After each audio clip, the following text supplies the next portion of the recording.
Gente, boa tarde, então, a todos e a todas hoje participantes da nossa atividade. É, Hoje, né, começamos o nosso circuito virtual de palestras, Cinema Brasileiro, uma reflexão sobre o contemporâneo. Essa ação, ela faz parte das atividades de contrapartida social, de formação de público do projeto Cine Autorama, através da Lei de Incentivo à Cultura, com realização da Brazuca Produções e Governo Federal.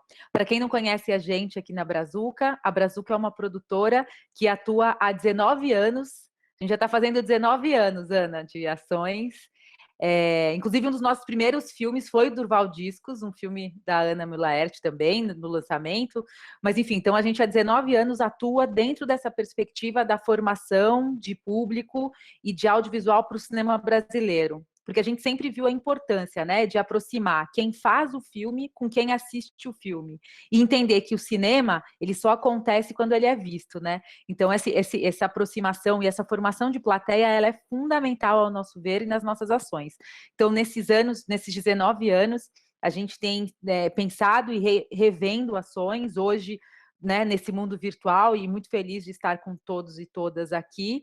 E esse circuito de palestra começa hoje, mas ele continua ao longo do ano. Teremos 35 palestras, cada mês a gente traz um tema diferente. Hoje, esse mês de abril, né? Abrindo os nossos trabalhos aqui, a gente traz essa reflexão sobre a produção do audiovisual no Brasil, com a Ana Müller fazendo a nossa primeira apresentação.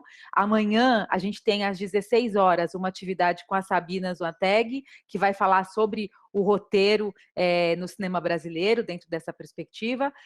Na quinta-feira, às 10 horas, a gente tem o Sávio, que vai falar sobre animação no cinema contemporâneo brasileiro. Aí, às 16 horas, a gente tem o Flávio Brito, que vai trazer o olhar sobre o documentário do cinema brasileiro. E na quinta-feira, também, às 16 horas, tem uma palestra aí comigo, que a gente vai falar sobre cinema e educação ambiental voltado para professores. E toda essa ação, ela está sendo realizada em parceria com o Centro Paula Souza. Hoje, aqui presente, temos a Ana Raquel, que está fazendo toda essa mediação com a gente. Vou passar aqui a palavra para ela. Olá, é um prazer estar com vocês. Fiquei muito feliz com as inscrições e com o alcance que o digital promove, né? Então, é muito bom estar com pessoas de diversas regiões, o debate vai ser muito rico. Nós, do Centro Paula Souza, estamos muito felizes com a parceria, então, estar junto com a Brazuca é um prazer. Já fizemos parcerias em épocas passadas, em eventos presenciais. No ano passado também tivemos algumas lives e esse ano teremos um circuito com diversas formações até o final do ano. E vai ser show, como sempre foi, um prazer estar com vocês. E para fazer a abertura, estou muito feliz com essa possibilidade, né, de ter uma cineasta brasileira de tão grande importância. Eu gosto muito dos filmes da Ana e estou muito feliz, vai dar tudo certo. Obrigadão, gente. Ei, obrigada, Ana, né? Duas Anas aqui, né? Outras Anas aqui também, mas a Ana Raquel e a Ana Müller. E eu estava até brincando com a Ana, né? Porque a Ana Raquel tem um terceiro nome, né, Ana? Eu me chamo Ana Raquel Elisa, eu tenho 3 nomes próprios. Então, tem várias opções, mas as pessoas normalmente me chamam ou de Raquel ou de Ana Raquel. E ainda tem alguns sobrenomes ainda. Muito bem, obrigada, Ana, Raquel.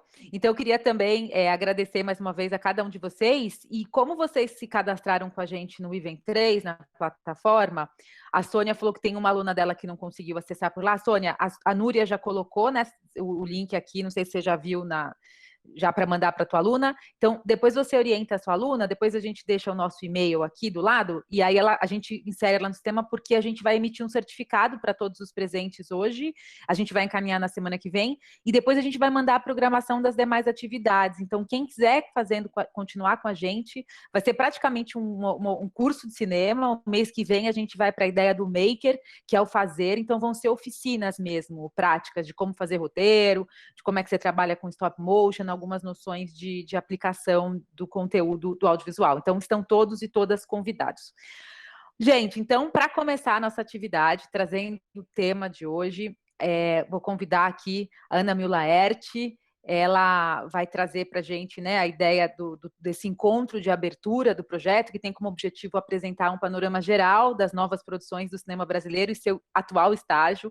E a gente até conversava um pouco sobre essa polêmica, né? O que é o cinema contemporâneo brasileiro? Então, a Ana vai trazer para a gente esse olhar. E queria ler para vocês aqui a mini bio dela. A Ana Müller-Ertl, ela é diretora e roteirista de cinema e televisão. Nas últimas 3 décadas, trabalhou na criação e no roteiro de séries para televisão, e dentre eles Mundo da Lua, Castelo Rá-Tim-Bum, Um Menino Muito Maluquinho, Filhos do Carnaval, Os Canalhas, entre outros. E no cinema colaborou nos roteiros de vários longas, alguns dos longas, né, que ela participou. Foi O Ano que Meus Pais Saíram de Férias, do Cauã Burger, Praia do Futuro, do Karim Arnous, e dirigiu curtas, né, vários curtas, entre eles o premiado A Origem dos Bebês, segundo o Kiki Cavalcante, e 5 longas-metragens, entre eles Durval Discos, o Que Horas Ela Volta, que foi vencedor do Panorama Audiência Award no Berlinale, né, em 2015, lançado em mais de 30 países, olha que bacana. E em 2021 ela lança o documentário Alvorada, em codireção com o Lô Politi, né, sobre o impeachment de 2016, que inclusive passou agora Não É Tudo Verdade. Atualmente ela está na pré-produção de seu novo longa, o Clube das Mulheres de Negócios, e é membro da Academia de Artes e Ciências de Hollywood. Uau, quanta coisa, né? Além de lançar agora um curta-metragem autobiográfico, né, Ana, relacionando da história dela com o avô dela, é um filme super bacana que a gente vai está no YouTube, né? Um café com o meu avô Durval, que fica a dica. Depois a gente pode colocar o link, né, Ana? Quem quiser assistir, tá aberto. Acho que diz muito sobre diz sobre a história dela e sobre o que é fazer cinema, né? O que é fazer filme. Ana, então, para começar, se quiser complementar um pouquinho dessa tua história no cinema brasileiro aí, que são muitas histórias, é com você. Bom, boa tarde para todo mundo, prazer. Estou sempre trabalhando com a Brazuca, realmente faz 20 anos. Para mim é muito importante o diálogo permanente, né, do cineasta com o público e também com os jovens cineastas que vêm vindo aí. Acho que uma das funções nossas é passar o conhecimento que a gente tenha, né? Queria dar um oi para o Silvio Darim, que estou vendo aqui, e não sei se eu conheço mais pessoas. Mas, enfim, o tema é o cinema brasileiro contemporâneo, a gente pode partir disso, e aí vocês podem fazendo perguntas. Posso falar um pouco desse curta também, porque esse curta, Um Café com Meu Avô Durval, eu fiz para o Janela de Cinema do Recife, foi uma encomenda, e ele é uma reflexão sobre o fazer cinema hoje, mais filosófica do que histórica. Então, a gente pode falar um pouco. Por quê? Porque o cinema brasileiro hoje, contemporâneo, não existe. Assim, o governo federal eleito vem fazendo uma perseguição à cultura de maneira geral, né? Fechamento da Cinemateca, Ancine a passos de tartaruga, e fora perseguições ideológicas e tal. É evidente que esse presidente que está aí não quer saber de cinema, e agravando isso, uma pandemia. Então, quer dizer, mesmo quem possa ter o dinheiro, que aliás é o meu caso, eu estou com um longa captado, chamado Clube das Mulheres de Negócios, mas não temos como filmar, porque um protocolo de filmagem custa aproximadamente 100% do valor da filmagem, você coloca em cima para poder ter um protocolo de segurança. E nós não temos esse dinheiro a mais. Então, hoje no Brasil, especialmente no último mês, eu acho que não está sendo produzido nada. E, basicamente, o que está sendo produzido é material para canais streaming, né?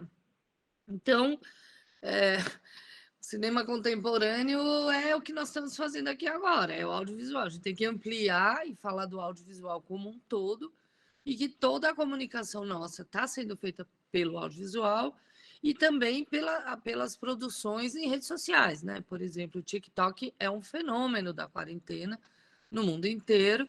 Então, hoje, quer dizer, o cinema a gente pode chamar, tá mais no TikTok do que na sala de cinema, que inclusive está fechada, né? Então é isso. Agora, se a gente for falar um pouco antes, ou seja, até a entrada desse governo, a gente teve pelo menos aí 20 anos de incentivo do governo federal em cima do cinema, através da Ancine e do Fundo Setorial, onde eles fizeram um trabalho que eu considero muito bom, onde eles procuraram fomentar todo tipo de produção e descentralizar a produção de São Paulo, Rio, e levar isso para todas as regiões do Brasil, através de editais e fomento mesmo. Então, nos últimos 20 anos, a gente viu filmes da Amazônia, filmes de Goiás, filmes incentivo do cinema nordestino, além do Sudeste e Sul, que já tinha mais, né? Então, assim, o cinema brasileiro, quando parou, se pode se dizer assim, ele estava num momento esplendoroso. Eu dividiria, assim, sem falar na regionalidade, porque aí eu não vou classificar os filmes pelas regiões, né, só as produções. A gente tinha basicamente, eu diria, 3 tipos de cinema, que é mais ou menos os 3 tipos de cinema que tem no mundo inteiro, que seria o cinema blockbuster, que são cinemas de alto orçamento, que são voltados para o grande público, a maior parte deles com apoio da televisão, muitas vezes com linguagem da televisão e com um grande alcance financeiro e de número de salas, né? Isso no mundo inteiro é assim. Então, um exemplo máximo disso é o Minha Mãe é uma Peça, do Paulo Gustavo, que é uma das pessoas que está doente hoje. Enfim, foi acertado em cheio com essa pandemia, com esse descaso que a gente está vivendo, que fez mais de 11 milhões de ingressos no momento que esse número não é normal. Esse seria o primeiro tipo. E vários outros, comédias da Globo Filmes e comédias de vários tipos que chegam nesse lugar, de milhões de espectadores e muito apoio de publicidade e de orçamento.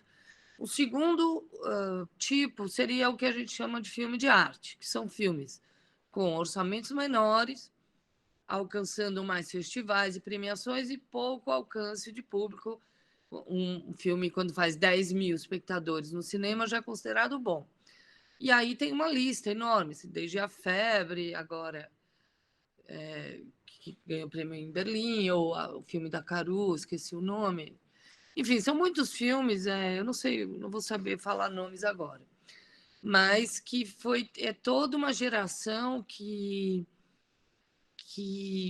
surgiu, né? Por exemplo, para mim, na minha época, eu estudei nos anos 80, a gente foi fazer filme mais ou menos com 35 anos.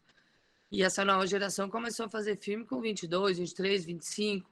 Então, houve realmente um incentivo que democratizou e facilitou muito a realização de filmes.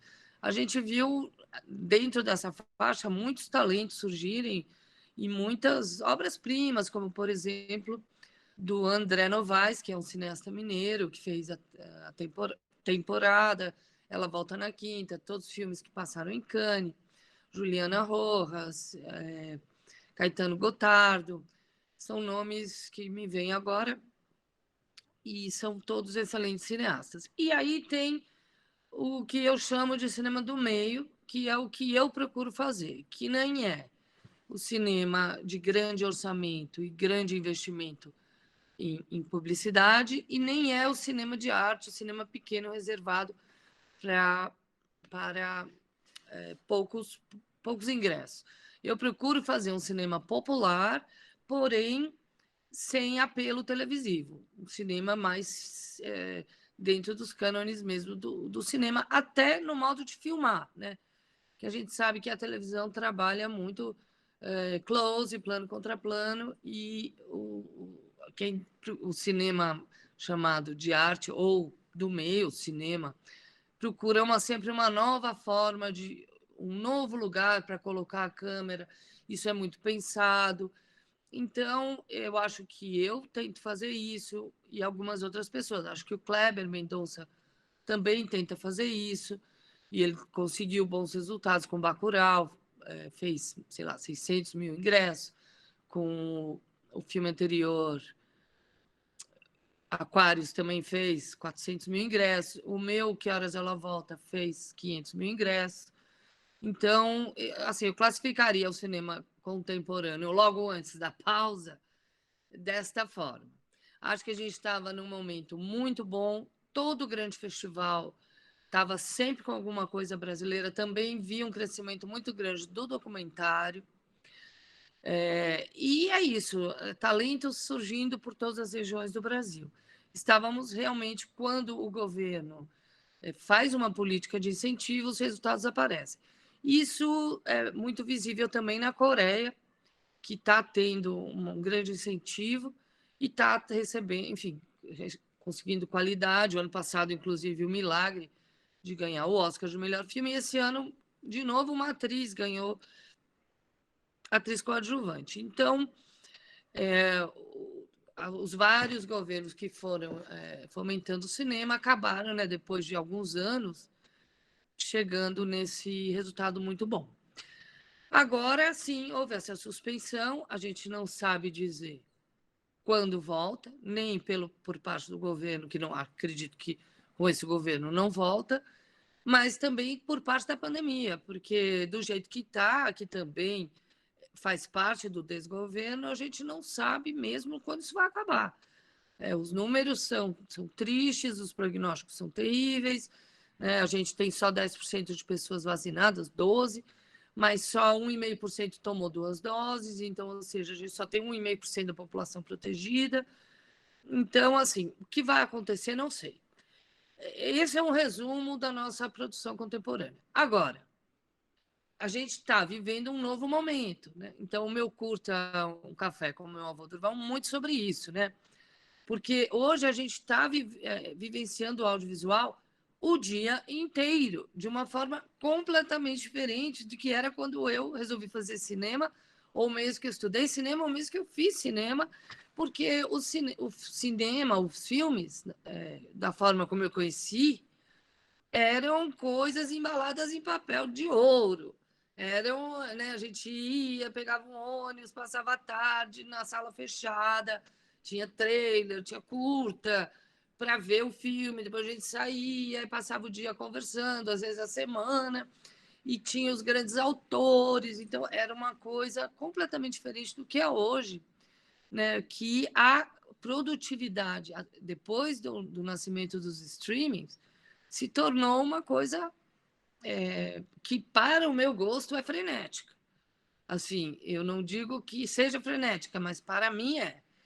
Eu não aguento, eu não consigo acompanhar essa quantidade de audiovisual, isso no streaming, sem falar em tudo mais, né? Porque aí tem as webséries, tem o TikTok, tem tudo. E as pessoas estão usando o audiovisual de uma forma completamente diferente, porque antes a gente ia consumir cultura e hoje quase que eu diria que a gente está trabalhando na zona do vício. O audiovisual hoje é consumido até na hora do almoço. É normal você estar tá em almoçar com alguém e a pessoa passar o almoço inteiro querendo te mostrar vídeo entre a salada e o prato principal. Eu tenho, pessoalmente, dificuldade de lidar com isso. E assim, eu não gosto, eu acho que a gente. Eu acredito no valor do silêncio. Do silêncio, eu digo, da pausa.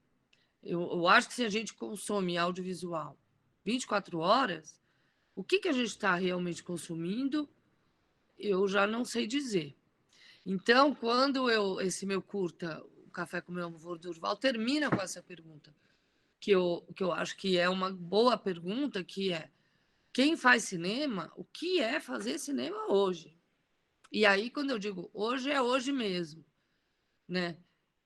Por exemplo, no meu caso, eu gosto de trazer discussões, gosto de fazer filmes que tenham impacto, e eu estou esperando para filmar meu longa, mas não sei quando vou poder filmar, e aí eu acabei, por exemplo, me juntando com uma equipe mínima e eu fiz um curta-metragem, agora em março.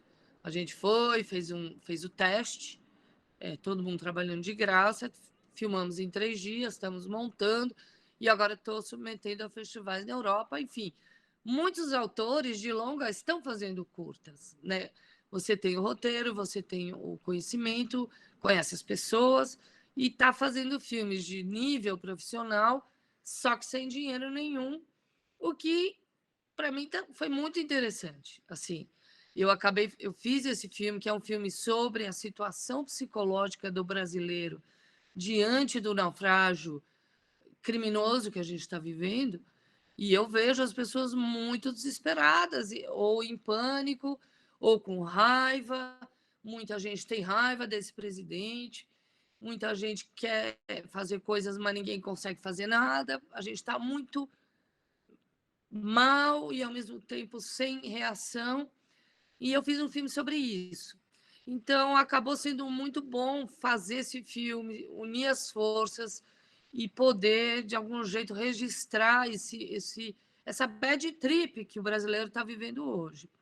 Então, eu me senti muito realizada. E eu sei que muita gente está fazendo coisas similares. O ano passado, o Almodóvar fez um curta, que foi para Veneza. Isso é uma saída, mas eu acho que é muito mais que isso. Eu acho que o pensar o audiovisual hoje é muito mais do que o que eu vou produzir ou não. É até quando a gente se permite utilizar um instrumento enquanto vício. Assim, até onde a gente se permite ser viciado, entrar no iPhone e ver ali quantas horas de uso por dia. Até que ponto isso é benéfico para o nosso cérebro, para a nossa existência.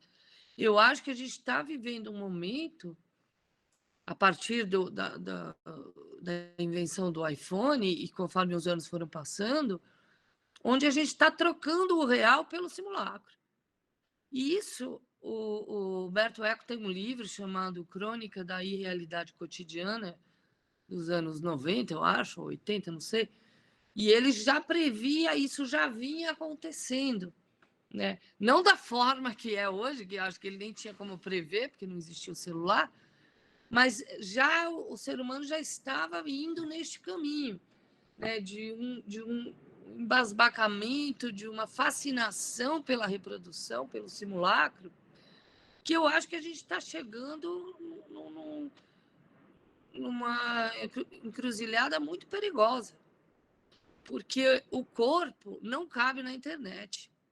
E a gente é basicamente feita de corpo.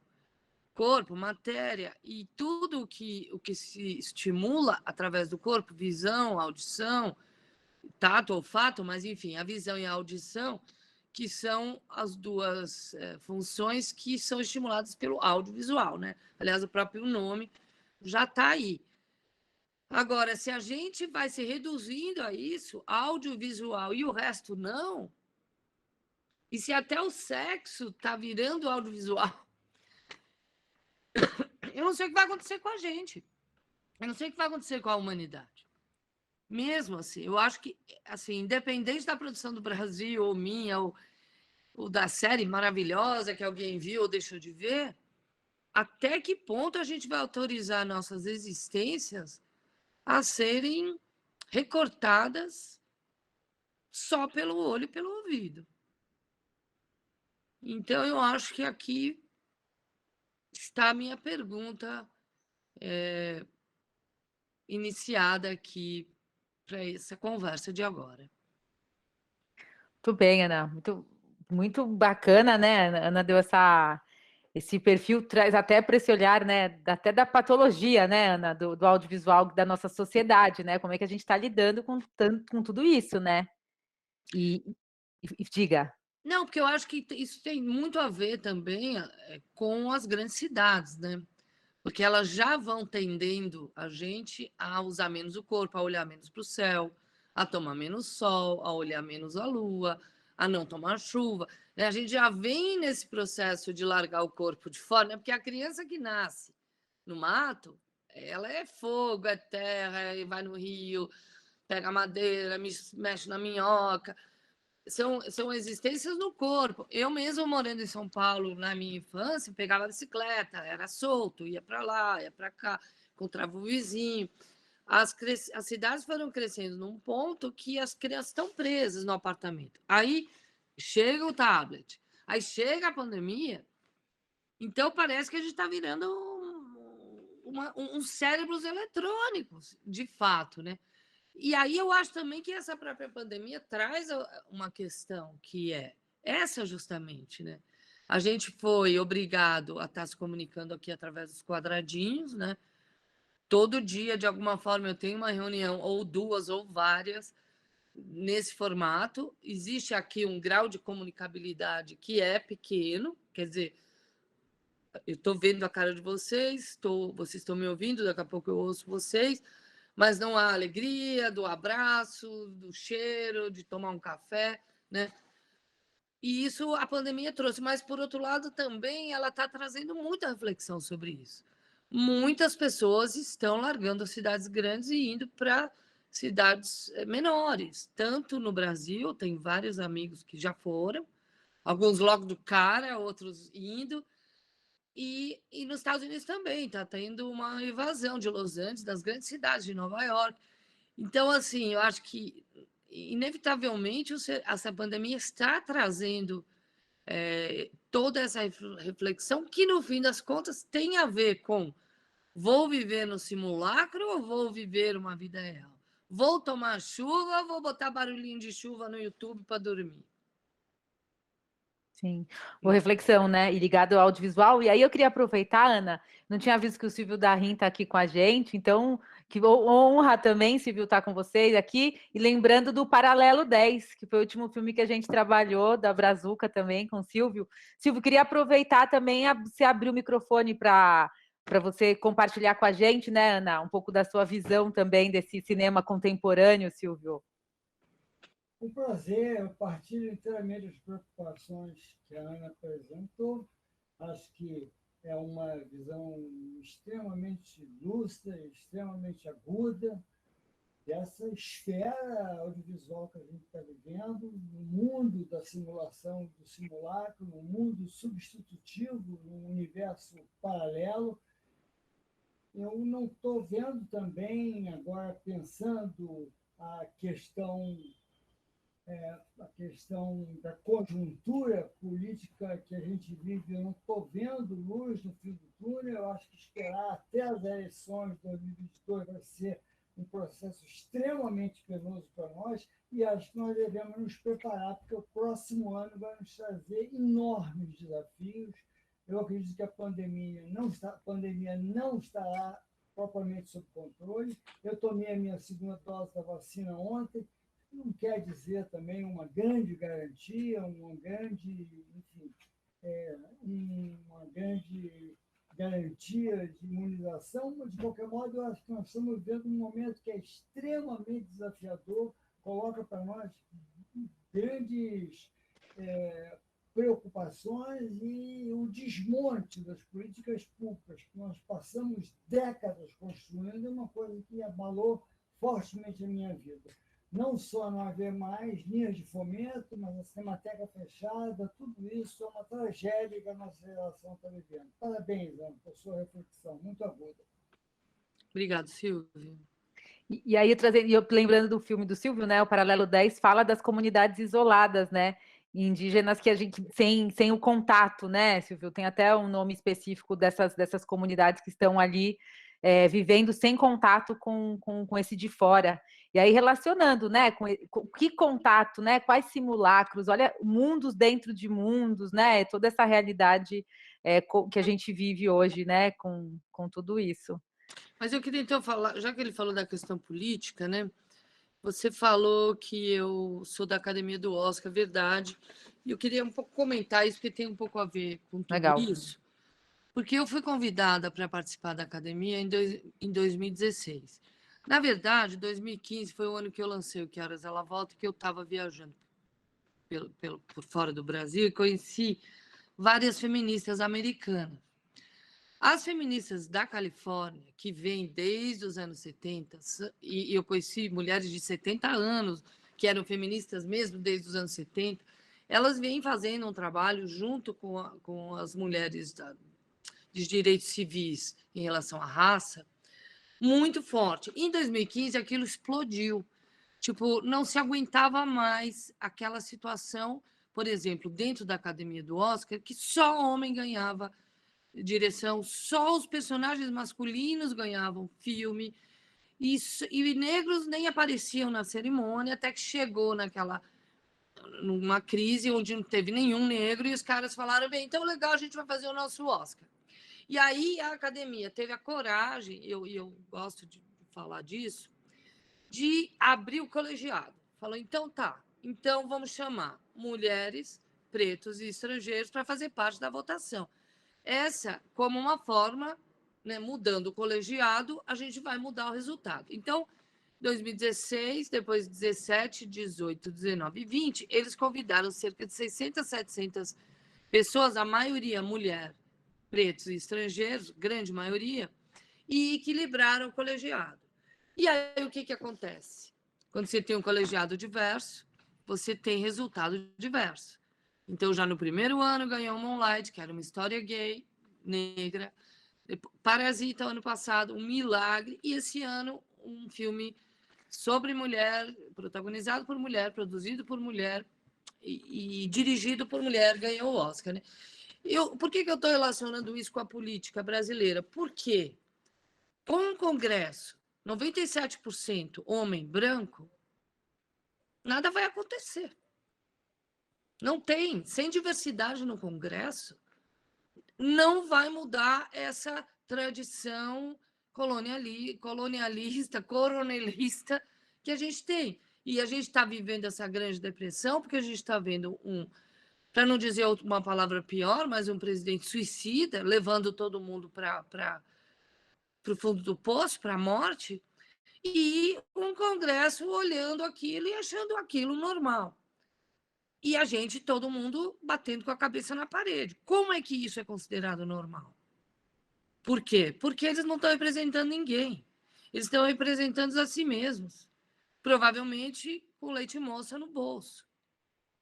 Então, assim, eu gosto de falar disso porque eu vivi assim essa transformação de uma grande instituição, uma instituição muito poderosa, americana, a coragem que eles tiveram ao abrir o colegiado, a representatividade do colegiado, e o resultado foi muito rápido, a transformação. Então, acho que assim, que nós, claro, a gente não vai, eu concordo que até, enfim, a eleição do ano que vem, a gente pode morrer 1 milhão de pessoas. E o Congresso está parado. Agora, o que a gente pode fazer e o que a gente vai fazer até lá, eu não sei, porque de fato a gente não está fazendo nada. Né? Agora, nas próximas eleições a gente tem que começar a pensar em colocar pessoas pretas, mulheres, indígenas e construir um Congresso que seja um pouco mais representativo de todo mundo, porque se fosse metade mulher, metade homem, metade branco, metade preto, e o indígena, não sei quantos por cento são, hoje a gente não estaria na situação que está. Entende? Porque todo mundo odeia esse presidente, fora os que amam, que não dá nem para entender, né? Amar a morte, amar o suicídio, mas, enfim, todos que odeiam ficam falando mal dele como se ele fosse o responsável. Gente, se tivesse um Congresso representativo e responsável, eles já estavam fora. Esse cara é quase como uma criança, ele é psicopata, ele é doente. Só que ele está autorizado por um Senado e uma Câmara de Deputados Federais que estão achando normal. Então, eles não estão representando ninguém. Eles não estão representando os 200 milhões de pessoas e os já quase 400 mil mortos e mais. Eles preveem 1 milhão esse ano. Então, sei lá, eu estou falando isso porque, como eu vivi essa experiência, e eu acho que essa é um dos caminhos que a gente tem para fortalecer a nossa democracia, é ter representatividade no Congresso. Eu acho que é algo que a gente tem que pensar. Não, bacana, Ana. E está relacionado, né, o fazer audiovisual, a diversidade no audiovisual também, né? A gente pega os dados da Ancine, mostrando o quanto de representatividade também de mulheres diretoras de filmes, né, Ana? E que participam, de pretos, né? Enfim, essa diversidade no fazer audiovisual, no fazer política no nosso país, num país tão diverso enquanto povo e tão restrito enquanto governo, né? Então, pensar o audiovisual é pensar políticas públicas, né? Tá tudo junto. Então, muito bacana essa tua fala, inclusive a Doroteia aqui falando, que fala belíssima, tão coerente. E temos aqui, Ana, vou abrir, eu queria agora abrir também para a pergunta, pessoal, vocês que estão aqui nos assistindo, estamos com 149 pessoas participando dessa nossa sala virtual, de várias regiões do Brasil também. Então, a gente tem aqui, ó, queria compartilhar uns comentários, a Camila... a Camila Demarque, ela é de Jundiaí, ela está com alguns alunos da turma do 3º ano do ensino médio aqui presente com a gente. A Cristina, Ana, está dizendo que você é a cineasta preferida dela, é muito bom poder estar aqui te ouvindo. A Márcia, que é de Jaú, aqui também, dando boa tarde para a gente. As Dadas, não sei o nome aqui, tem um codinome aqui, dizendo que fazendo uma referência ao teu cinema do meio, quando você né, traz essa perspectiva dos 3 tipos de fazer filme, complementa que o cinema do meio é muito importante, porque traz a variedade do que o blockbuster não oferece, sendo mais acessível do que o cinema de arte, que costuma ficar só em festivais, ou né, nessas poucas salas. Então, falando dessa importância do cinema do meio. A Vitória Régia também, dizendo que temos tanta coisa não adicional sendo consumida. Deixa eu ver que ela fez essa consideração aqui, estou lendo. E eu vou abrir. A Cristina Camargo tem uma pergunta que eu também queria fazer, Ana, que eu ainda não consegui assistir.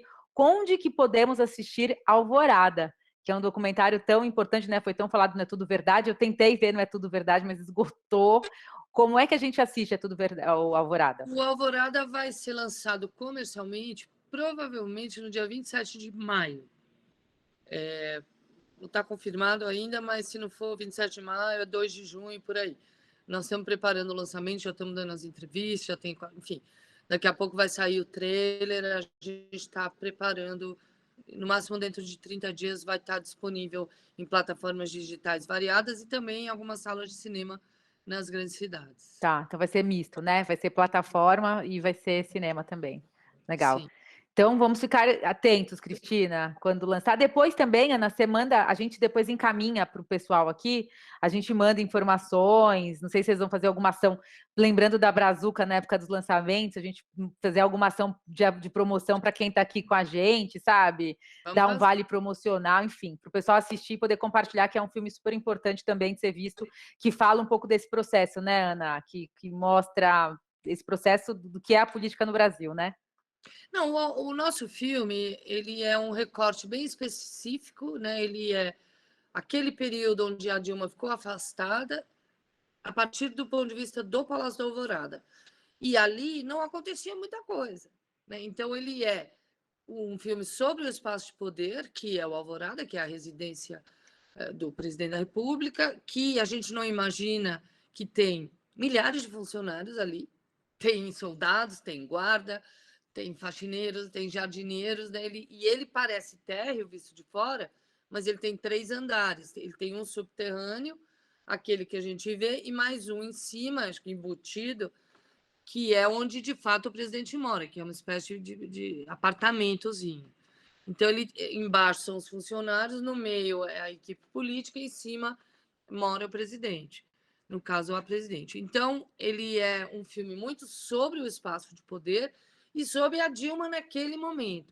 E ele eu acho, foi para nós na filmagem, e acho que é para o público, ele é um filme surpreendente, porque a gente imagina uma Dilma nervosa, sendo derrubada ou raivosa, que era a imagem que a imprensa misógina fazia, mas não é absolutamente o que aconteceu. Quem vê o filme vai ver uma mulher calma, muito consciente do que estava acontecendo e não tomando pessoalmente o golpe. Ela tomava muito mais como uma socióloga, uma antropóloga, uma cientista política que está vendo o que estava acontecendo, do que uma pessoa magoada ou ferida. Então, acho que assim, o grande trunfo do filme é mostrar a Dilma no pior, talvez, não sei se é o pior momento da vida dela, porque ela teve um câncer muito forte, fora a tortura, mas enfim, um momento muito difícil da vida dela, enfrentando esse mar revolto com muita calma. É mais sobre ela do que sobre o impeachment. Tá. Ah, bacana. Muito bem. Então, aguardaremos aqui o lançamento, Ana, para poder assistir e aí, né, trazer esse olhar e complementar tudo isso. Em breve. Ana, temos aqui algumas perguntas. A Silvana, né, te parabenizando, dizendo que o cinema nos faz refletir e mudanças vão ocorrer a partir de cineastas brilhantes como você. Muito bem. E aqui temos uma pergunta do Pop Joy. É o seguinte: as plataformas de streaming aceitam filmes dos 3 tipos de categoria em relação aos 3 tipos de cinema que você comentou? E aí eu já vou juntar outra pergunta que o Mário Paiva traz. Ele pergunta como é que foi a resposta digital da turma reacionária ao seu documentário. Como que se lida com as críticas sempre tão incisivas desses grupos? Apesar que ele não está no streaming ainda, né, o documentário. O documentário ainda não está no streaming, ele foi mais em crítica. Olha, para ser sincero, teve pouco. Eu acho que o pessoal, futuros haters ou possíveis haters, não foram lá disputar o lugar na plataforma. Ainda não teve nada. E também eu acho que para esse pessoal que está no poder hoje, a figura da Dilma é uma figura do passado. Acho que não ameaça eles. Eu tenho a impressão que não vai ter muito problema, não, nesse sentido. Agora, a outra pergunta era se os streamings aceitam esses 3 tipos. Então, eu não falei disso, mas é claro que o streaming ele tem um filtro próprio, né? Ele tem executivos, aí é uma produção completamente diferente do cinema independente, né? Porque o cineasta independente ou o produtor independente, ele escolhe o filme dele, ele diz o orçamento, ele trabalha dentro daquilo que ele considera o correto. Já no streaming, você vai ter executivos subordinados a executivos de fora, que têm uma ideia do que é o bom, eles só querem sucesso, eles só querem blockbuster. E eles vão basear isso em números, em tendências. Então, e outra coisa, e aí se eles vão conseguir o resultado ou não, aí não sei. Mas dentro da produção, dentro do streaming, ela é muito menos autoral. Ela raramente é autoral. Por exemplo, tem uma série inglesa que é o I May Destroy You, que é uma autora-atriz, esqueci o nome dela, que, enfim, batalhou anos para fazer. E é um caso raro. A maior parte das vezes, inclusive, tem isso que se chama sala de roteiro hoje em dia, que é nada mais do que escrever em grupo. E que eu tenho muita desconfiança disso, porque eu sou uma pessoa que acredita no autor.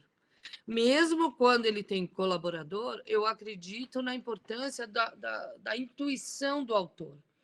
Né? Isso, e a Globo prova isso com as suas novelas. Ela sempre tem uma equipe grande, mas sempre tem o autor principal.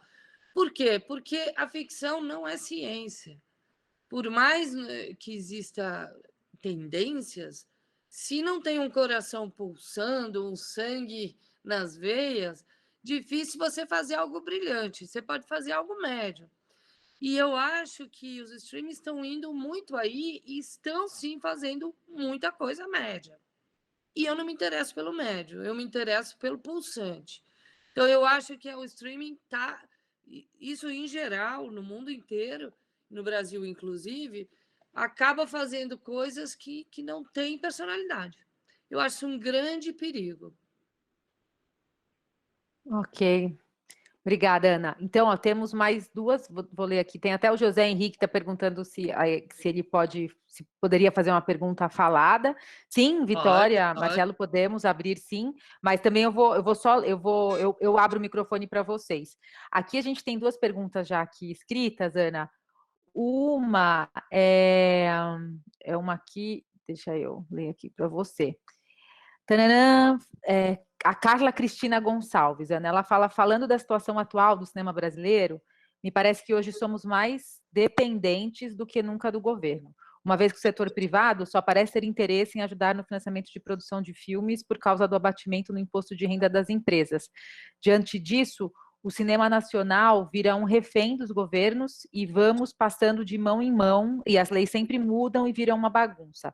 Será que existe uma maneira de se pensar em novas formas de captação de recurso? E aí tem uma outra pergunta que eu vou fazer na sequência, da Majô Campo, que é uma pergunta aqui mais provocativa, que ela pergunta assim, ó, por que a produção frenética e a preferência do virtualizado é ruim, sendo que é justamente essa virtualização que tem nos aproximados de outras realidades? Então, eu não disse que era ruim, eu disse que era ruim para mim. Eu não sei, para o meu filho não é ruim, por exemplo. Ele é um TikToker, ele gosta e ele, inclusive, está ganhando dinheiro com isso. E ele não consegue ver um longa-metragem, por exemplo. Então, eu fui bem clara em dizer que é ruim para mim. E eu tenho um ritmo na minha alma, na minha forma de perceber o mundo, que é mais lenta. E eu, do meu ponto de vista, acho que está indo rápido demais. Mas eu não generalizo isso, não. Agora, quanto à forma de produção, eu acho o seguinte: eu vivi uma paralisação do cinema nos anos Collor, quando não tinha celular, não tinha nada, e quando parou, parou mesmo. E hoje eu acho que existem, sim, várias formas de trabalho, como, por exemplo, esse curta que eu acabei de fazer, que a gente fez em forma de cooperativa. Eu acho que também o celular, ou mesmo, por exemplo, o Porta dos Fundos, eu acho um case muito bem sucedido de pessoas que sabiam escrever, sabiam atuar, sabiam dirigir e fizeram um trabalho que eu considero de alto nível para a internet. Como existem também formas de fazer filme, desde o cooperativo, como, por exemplo, o Paulo Gustavo, voltando a falar dele, que ele próprio põe o dinheiro dele lá, porque ele tem certeza que vai dar de volta. E ele está ficando rico com o cinema. Existia um produtor nos anos 80 e 90 que chamava Diller, que fazia os filmes da Xuxa e outros, também ele punha dinheiro dele.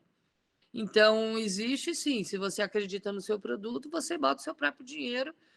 E sim, agora, o fomento do governo, ele amplia a diversidade, ele amplia o tamanho, ele amplia a capacidade, né? E aí, quando as pessoas... Imagino que você, que fez essa pergunta, já ouviu a famosa frase mamando nas tetas do governo, mas o fato é o seguinte: hoje a gente vive um mundo dominado por grandes empresas de comunicação. Se os governos locais, e aí não é só o cinema brasileiro, não, todos os cinemas do mundo, tirando o cinema americano e o cinema indiano, todos os países da Europa têm formas de fomento. E os países da América Latina também. Por quê? Porque senão você só vai produzir a cultura vinda das grandes corporações. E você nunca vai ter, por exemplo, que horas ela volta. Você não vai ter. Agora, na hora que você tem e o público se reconhece ali, aí você pode reproduzir essa personagem numa novela e tudo bem. Agora, se eu não posso fazer o cinema independente, se o governo não propicia isso, a gente vai cair em narrativas que... Porque, sabe, eu acho muito importante a gente lembrar que o audiovisual, o cinema, ele pode ser tanto libertador quanto escravizador. Quando você pega um cinema americano, com uma atriz loira, magra, de cabelo liso, namorando um cara rico, andando de helicóptero, você está botando uma imagem na cabeça das pessoas, como disse o Nelson Sargento num curta-metragem, ele diz: nós da favela sempre fomos pobres, mas depois que veio a novela, a gente ficou feio. Isso porque a novela traz um padrão de beleza, que a pessoa já, todo mundo é lindo, todo mundo é magro, todo mundo tem cabelo dentro de um padrão, já acorda maquiado. Então, quem assiste se sente excluído. Então, isso é escravizante. E existe um cinema que é libertador, que mostra na tela pessoas reais ou histórias que vão te dar autoestima e não vão te tirar a autoestima. E o cinema, o grande cinema que vem das grandes corporações, ele tende a ser um cinema de criação de padrão, de criação de modelo, que acaba sendo mal para a nossa autoestima.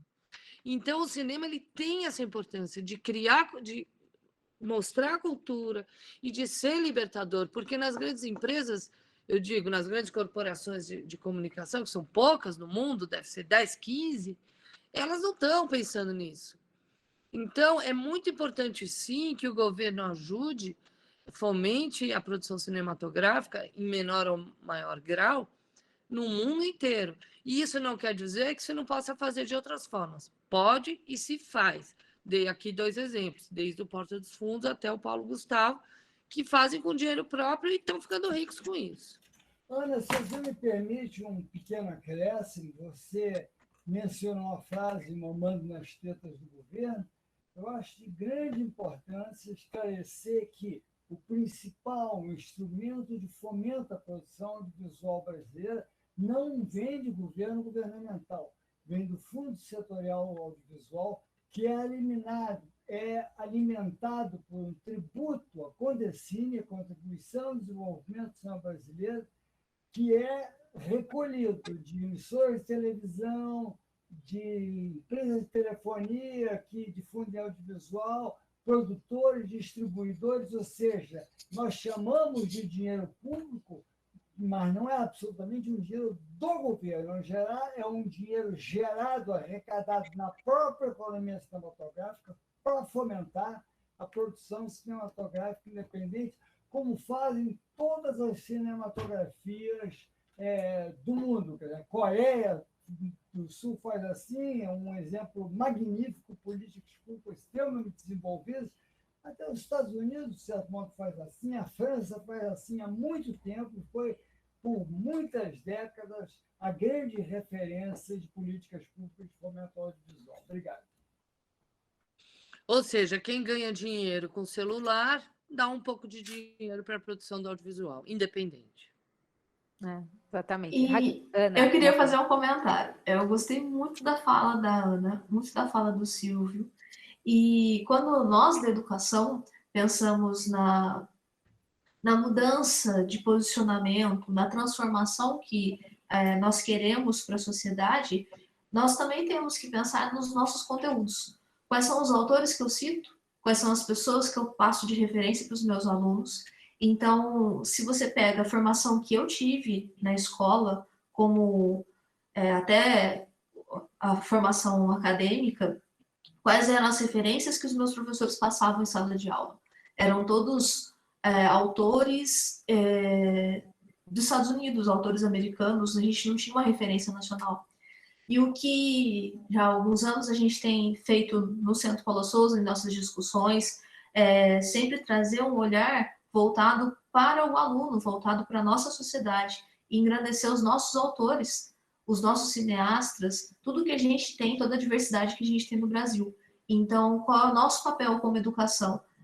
Mostrar uma diversidade cultural e que o aluno tenha essa representatividade, que ele se reconheça no material que a gente produz, no material que a gente traz para ele. Então, a partir do momento que a gente, se eu como aluna tivesse tido isso na minha formação, acredito que meu olhar teria sido muito diferenciado. Então, um dos pontos que o docente tem que pensar é nisso, né? Qual é a representatividade que ele passa para o aluno dele. Então, é isso que a gente tem buscado nas nossas formações, nos nossos conteúdos, que é a mudança de olhar, né? Então, esse ponto que eu queria falar.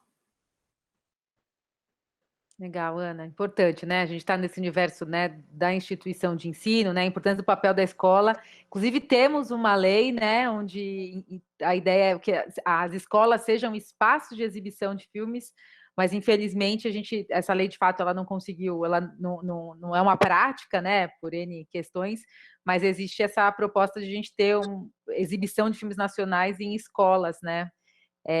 Enfim, Ana, é o seguinte, gente, quero fazer uma consideração que a gente agora começamos o encerramento da nossa fala aqui hoje, mas antes de ir para o encerramento final, eu queria trazer uma questão. A gente teve outras considerações aqui no nosso chat, mas tem uma questão da Camila, que, Ana, é super interessante. Ela diz que, como nós, jovens, ainda espectadores, podemos pensar em construir um cenário e movimentos para o cinema brasileiro. Quais são os seus conselhos, né? Você, como uma mulher tão experiente na cena, poderia dar para os jovens aqui presentes, né, para esse cenário para o cinema brasileiro? Então, eu acho isso. Quando eu saí da faculdade e o cinema acabou, na era Collor, a gente não tinha celular, a gente não tinha nada. Então, eu, por exemplo, fui fazer poesia, depois fui trabalhar na televisão. Eu acho que os jovens de hoje, eles têm já a câmera na mão, todo mundo tem a câmera na mão. E se você estrutura isso de uma forma interessante, em termos de websérie, ou curto, ou tudo, não estou dizendo para sair filmando, e mesmo sair filmando a vovó dançando, também tá legal. TikTok tá aí, e as pessoas estão ganhando dinheiro com isso. Agora, se você quer fazer um cinema narrativo, você tem a câmera na mão. Agora você pensa o que você quer falar, estrutura isso, entende? Leva a sério, faz seu roteiro, junta seus amigos, e aí o que você quer falar e como você quer falar, eu nunca vou poder te aconselhar, porque aí tem que vir de você. Mas, assim, eu acho que vocês têm a faca e o queijo na mão, o que a minha geração não tinha. Então, assim, junta a vontade, junta a galera, faz o projeto e, principalmente, bota um prazo. Porque sem prazo as coisas não acontecem. Dica de produtora, né, Ana? Importante colocar um prazo.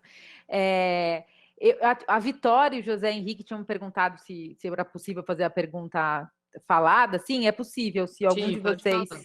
quiser, José, Então, se você eu quiser vou. abrir a Eu posso Vitória. me pronunciar? Abre Sim, a câmera. abre a câmera, Vitória, para a gente te ver. Eu acho que não vai ser muito possível agora. Tá bom.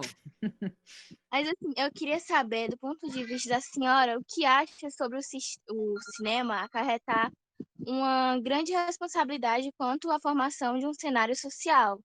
Que a gente sabe que ele é muito importante, muitas pessoas criam a ideologia em relação ao cinema. Vitória, Ana, deixa eu perguntar, você é de onde, Vitória? Eu sou do Ceará, eu sou de São Gonçalo do Amarante. Ah, você faz parte da Rede Brazuca. Isso, eu sou Ah, da legal. EP Walter Ramos de Araújo. Tá bem. Ana, aqui presente também, a gente hoje vai começar uma formação da Rede Brazuca com estudantes do Ceará. São 60 estudantes e a Vitória é uma dessas alunas que começa com a gente, passa por um processo de 3 meses com foco na formação do audiovisual e na produção de conteúdos e para o áudio, principalmente para a internet. Então, qual é o papel político que o cinema pode ter? Essa é a pergunta, né? Isso. Transformação social. Então, assim, o cinema, como tudo, né? Eu acho assim, o modo como você representa qualquer coisa pode ser, de novo, né, aprisionante ou libertador, né? Então, por exemplo, isso que eu falei, voltando aqui ao negócio da academia. Eu nunca tinha reparado até 2015 que só ganhava melhor filme quando o protagonista era homem. Não tinha protagonista mulher prestigiada. Então, isso é algo qual eu passei a minha vida inteira sem perceber. Agora, isso, claro, de alguma maneira inconsciente, me tira a autoestima, porque eu nunca estou representada como protagonista nas grandes cerimônias, nas grandes coisas. Então, quando você começa a pôr, como esse ano, por exemplo, ganhou esse Nomadland, você começa a pôr uma mulher no centro da brincadeira, estou falando na tela, não atrás, que também, no caso, mas não só. Mas quando você começa a apresentar a mulher como protagonista, isso já é uma ação de transformação social muito grande. Né? Quando você começa a colocar, por exemplo, corpos.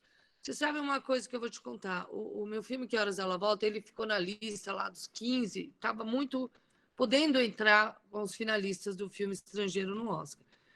E não entrou. E quando não entrou, a minha public relation, como é que chama? Relações públicas americana, ela falou, agora que não entrou, eu vou te falar uma coisa.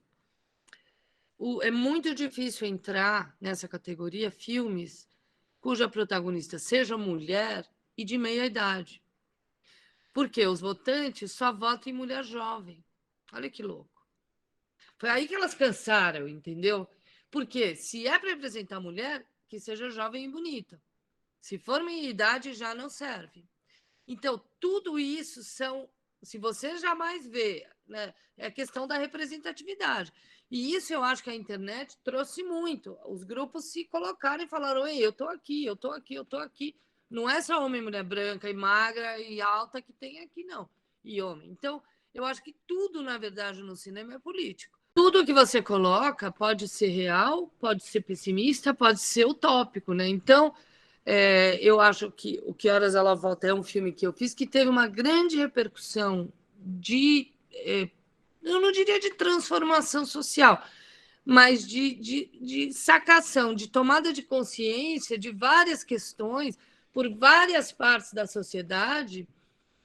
E, assim, foi, para mim, como autora, um deslumbramento. E muitas discussões, e ver, por exemplo, que a maioria das meninas que começavam todos os debates, e meninos, dizendo eu sou a Jéssica, nunca tinha percebido que, através das políticas públicas de inserção na universidade, seja por cota, seja por ProUni, que elas faziam parte de uma geração, elas achavam que cada uma era uma.